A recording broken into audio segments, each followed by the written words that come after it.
Engineering drawing RGPV ED इसको लेके इतना सारा हाइप बन गया है। मतलब मैंने इतने सारे कमेंट्स देखे, इतने सारे मैसेजेस देखे हैं रिगार्डिंग ईडी। एंड इसमें सबसे बड़ा चैलेंज ये है कि मैक्सिमम जो स्टूडेंट्स हैं ना, उनका बैक का पेपर है। यहाँ पे बहुत सारे स्टूडेंट्स का बैक का पेपर है, बहुत सारे स्टूडेंट्स का मेन पेपर है।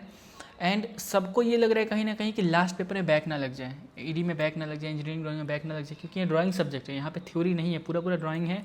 कैसे निकालेंगे? वैसे तो मैंने जितने सब्जेक्ट्स की वीडियोस बनाई थी लास्ट इस सीज़न में, वो पूरा पूरा मैच हुआ था, चाहे वो सेकंड सेमेस्टर के लिए हो, चाहे वो फोर्थ सेमेस्टर के लिए हो। But you can start screen recording, क्योंकि मैं यहाँ पे बहुत बड़ा कमिटमेंट करने जा रहा हूँ ईडी से रिलेटेड।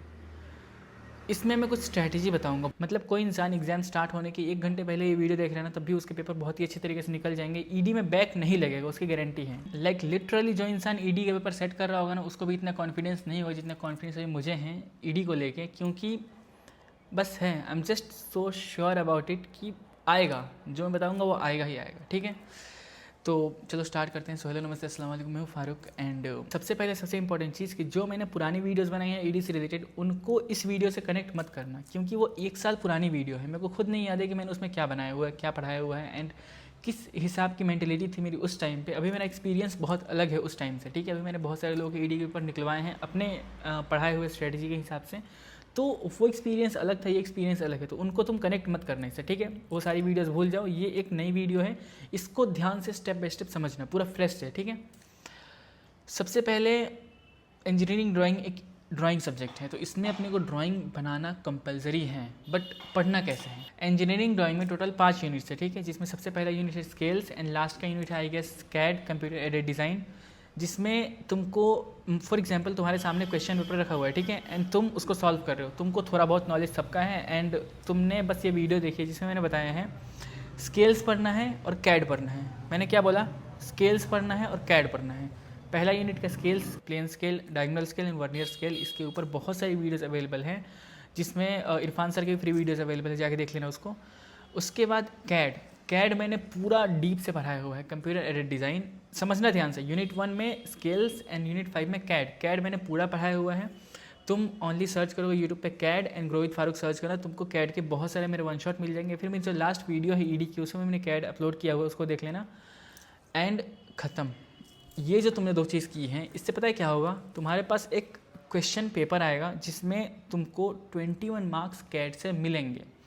तुमको 21 मार्क्स 100% कन्फर्म है कि कैट से मिलेंगे। कोई गई गुजरी हालत, मतलब एक 72 से 72 पेपर सेट करेंगे ना कि बच्चों को एकदम फेल करना है, गारंटीड फेल करना है, तब जाके 14 मार्क्स देंगे, जो कि बहुत रेयर है। तो हमारे 21 मार्क्स थ्योरी से कवर हो जाएंगे। देखो, हमारा जो सबसे पहला उद्देश्य होना चाहिए वो होना चाहिए हमको पास होना है। ठीक है, अगर तुमको किसी से लड़ना है, तुम किसी से फाइट कर रहे हो, तो तुमको सबसे पहला तुम्हारा जो प्रायोरिटी होना चाहिए कि तुमको खुद को सेव करना है, उसके बाद तुमको सामने वाले पे अटैक करना है, ना कि तुमको खुद को भी नुकसान पहुंचा देना है।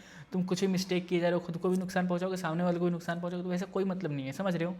सबसे पहले जो प्रायोरिटी होना चाहिए कि खुद को सेव करो, उसके बाद कुछ रिएक्ट करो। वैसे ही पेपर जब तुम दे रहे हो, तो वहाँ पे तुम्हारा पहला प्रायोरिटी होना चाहिए कि पहले आधे घंटे या फिर 1 घंटे में तुम खुद को सेव कर लो। उसके बाद तुम पूरा पेपर फोड़ डालो, तुम उसमें कुछ भी लिख दो, लेकिन you just make yourself secure. And ये सिक्योरिटी आएगी कैसे? तुम 21 मार्क्स कैट से अटेम्प्ट करोगे, एंड ये ड्राइंग का सब्जेक्ट है, तो यहाँ पे ड्राइंग बनाना पड़ता है। अब तुम्हारे भाई ने ईडी का पेपर दिया था, मेरे खुद के ईडी में B+ आए थे, एंड लेजिट बता रहा हूँ, मेरे को ड्राइंग्स नहीं आते हैं, मुझे प्रोजेक्शंस नहीं आते थे, प्रोजेक्शन का P भी नहीं पता था मेरे को स्केल्स तक नहीं आते थे भाई। प्रोजेक्शन तो बहुत दूर की बात है, ये सब वर्नियर स्केल, डायगोनल स्केल मुझे पल्ले नहीं पड़ता था बिल्कुल, ये सब क्या हो रहा है क्या नहीं हो रहा है। प्रोजेक्शन तो बहुत दूर की बात है, but still I got B+ because of CAD. मेरी थ्योरी बहुत अच्छी थी। तो अगर तुम अपनी थ्योरी को बहुत ही अच्छा कर दोगे, तुम्हारा प्रैक्टिकल एंड ड्राइंग बहुत अच्छा ऑटोमेटिकली हो जाएगा। तुमको बस थ्योरी मेंटेन करना है कैड के लिए, एंड क्योंकि एक ड्राइंग सब्जेक्ट है, तुमको ड्राइंग बनाना पड़ेगा, तुमको ड्राइंग अटेम्प्ट करना पड़ेगा। ठीक है, एक क्वेश्चन जो है वो स्केल से, प्लेन स्केल से आएगा ही आएगा। 100% कन्फर्म है कि एक क्वेश्चन तुम्हारा 7 मार्क्स का स्केल से आ रहा है, 100% कन्फर्म है। एक क्वेश्चन डायगोनल स्केल या फिर वर्नियर स्केल, दोनों में से कोई से एक में आएगा। मतलब 14 मार्क्स तुम्हारे स्केल से 100% कन्फर्म है, 21 मार्क्स तुम्हारे 100% कन्फर्म है कैट से। कितने हो गए?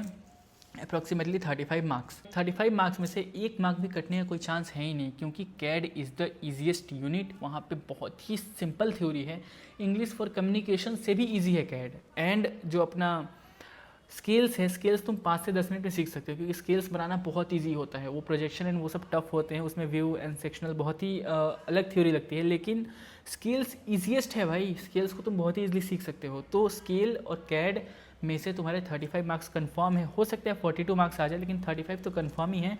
उसमें भी अगर गिरी से गिरी हालत में जाएंगे ना, कि अगर आरजीपीवी ने बहुत ही कुछ कर दिया, तुम्हारे 28 मार्क्स तो आएंगे ही आएंगे। 28 मार्क्स तुम्हारे कंफर्म हो जाएंगे, दैट मीन्स यू आर पास। तुम खुद को एक सेफ सिक्योर जगह पे रख सकते हो।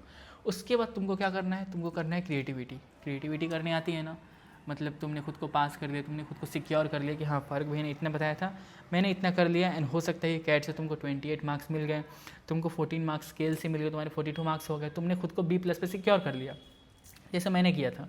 उसके बाद तुमने स्टार्ट की क्रिएटिविटी। ड्राइंग करने का शौक बचपन से है ही, तुमने उसमें भयंकर क्रिएटिविटी कर दी। तुमको जितना आता है, तुमने प्रोजेक्शन से जितना कुछ सीखा है, projection of point, projection of line, projection of shapes, projection से बहुत सारे अच्छे क्वेश्चंस आते हैं। प्रोजेक्शन से तुम्हारे 40 मार्क्स आते हैं, बट प्रोजेक्शन करना है ये दोनों को करने के बाद, क्योंकि प्रोजेक्शन में तुम उलझोगे, तुम उसमें फंसोगे, तुम उसमें दिमाग लगाओगे, तुम उसको बनाने की कोशिश करोगे, तुम उसको अटेम्प्ट करोगे, उसमें तुमको मार्क्स मिलेंगे, अटेम्प्ट करने के लिए मार्क्स मिलेंगे, तुम्हारे स्टेप्स के लिए मार्क्स मिलेंगे, तुम जितने पेजेस भरोगे उसके तुमको मार्क्स मिलेंगे। बट ये सब मार्क्स कब मिलेंगे, जब तुमने स्टार्टिंग में खुद को सेव कर लिया है।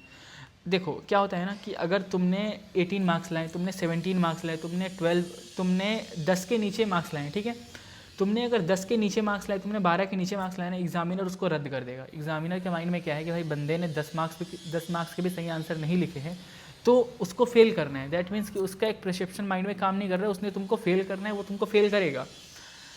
अगर किसी एग्जामिनर ने देखा कि तुम्हारे 40 मार्क्स ऊपर जा रहे हैं, फिर तुम्हारे 30 मार्क्स के ऊपर जा रहे हैं, वो तुमको पास करेगा। उसको नहीं मतलब है भाई कि तुम्हारे कौन से क्वेश्चन उतने सही है, कौन से क्वेश्चन उतने गलत है, वो तुमको बस पास करेगा। वो तुमको मार्क्स देगा, 2-3 मार्क्स सब में देगा, तुमको अच्छे मार्क्स देगा। वो एग्जामिनर चेक कहाँ पे करता है बारीकी से, 25 मार्क्स से लेकर 15 मार्क्स तक, 15 से लेकर 25 जो होता है ना, ये ड्यूरेशन बहुत ही बारीक वाला ड्यूरेशन होता है।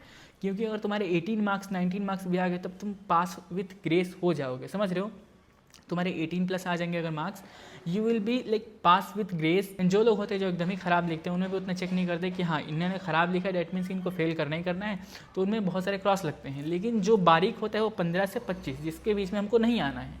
हम लोग 15 से 25 के बीच में नहीं हैं। हमने कैड अटैम्प्ट किया है, हमने स्केल्स अटैम्प्ट किया है, डैट मीन्स कि हम 30 के ऊपर हैं। स्टार्टिंग के 10 पेज में ही तुमने 30 मार्क्स कंफर्म कर लिए, डैट मीन्स कि एग्जामिनर के माइंड में एक परसेप्शन बन गया है कि इस स्टूडेंट को आता है, इसको समझ में आता है, क्योंकि इसने स्टार्टिंग के जो 3 क्वेश्चंस बनाए, 4 क्वेश्चंस बनाए, 5 क्वेश्चंस बनाए, सब कुछ सही है, पूरे सही जा रहा है। डैट मीन्स कि इसको सब कुछ आता है, इसको तो पास कर ही चुका हूँ मैं ऑलरेडी, क्योंकि इसके स्टार्टिंग के जो 5 क्वेश्चन है उससे 35 मार्क्स मैंने दे दिया है, मैंने 30 मार्क्स दे दिया, मैंने 28 मार्क्स दे दिया। डैट मीन्स कि ये बंदा पास हो चुका है, या फिर ये बंदी पास हो चुकी है। अब मैं इसको फेल कर नहीं सकता, डैट मीन्स इसको पास ही करना है, तो अब इसको जितने आगे के मार्क्स है सब दे देंगे थोड़े बहुत, तो तुम्हारे अच्छे मार्क्स ऑटोमेटिकली हो जाएंगे। Just you have to secure yourself. समझ रहे हो, बहुत सारा नहीं पढ़ना, तुमको थोड़ा पढ़ना है, लेकिन कॉन्सेप्चुअली पढ़ना है, दिमाग लगा के पढ़ना है, ठीक है। आई डोंट थिंक अभी तुमको इसमें कोई कन्फ्यूज़न होगा। तुमको स्टार्टिंग में सबसे पहले कैड करना है, जिसके लिए बहुत सारी वीडियोस अवेलेबल है। मेरी जो लास्ट वीडियो है 1 शॉट, उसमें अवेलेबल है। उसके बाद तुमको करना है स्केल्स। उसके बाद इन दोनों को करने के बाद अगर टाइम बच रहा है, तुमको करना है प्रोजेक्शंस। और अगर तुमने इतना कर लिया तो पूरे यूनिवर्स में तुम्हारा कोई बैक नहीं लगवा सकता इंजीनियरिंग ड्राइंग में, ठीक है। और ये कोई बहुत ही लेंदी काम नहीं है, सिर्फ 1 घंटे का काम है। इंजीनियरिंग ड्राइंग के लिए अभी कम से कम 1 से 2 दिन 3 दिन तो बचा होगा ना। आई डोंट थिंक ज़्यादा दिन बचा है, मतलब 5 दिन तो बचा ही होगा। इतना मोर देन इनफ है। मैं तो 2 दिन 4 दिन 5 दिन काउंट ही नहीं कर रहा। मैंने बस इतना सोच लिया कि हाँ 1 घंटा बचा है, तुमको 1 घंटे के हिसाब से बता दो सब कुछ। इस वीडियो में कोई भी डाउट एंड कन्फ्यूजन हो तो डायरेक्टली मुझे इंस्टा पे पोस्ट लेना, एंड व्हाट्सएप चैनल ज्वाइन कर देना, कुछ अपडेट्स देता रहूँगा। एंड पेपर के बाद कुछ क्रेजी करेंगे, तो मिलते हैं नेक्स्ट सीज़न में। I don't know when I am going to create videos again on YT, but definitely you will see me on another platform. वैसे मैं तुम लोगों को प्रोबेबली एक वेब सीरीज़ में देखने को मिलूँगा जल्दी, बहुत ही अच्छा सा है, लेट्स सी।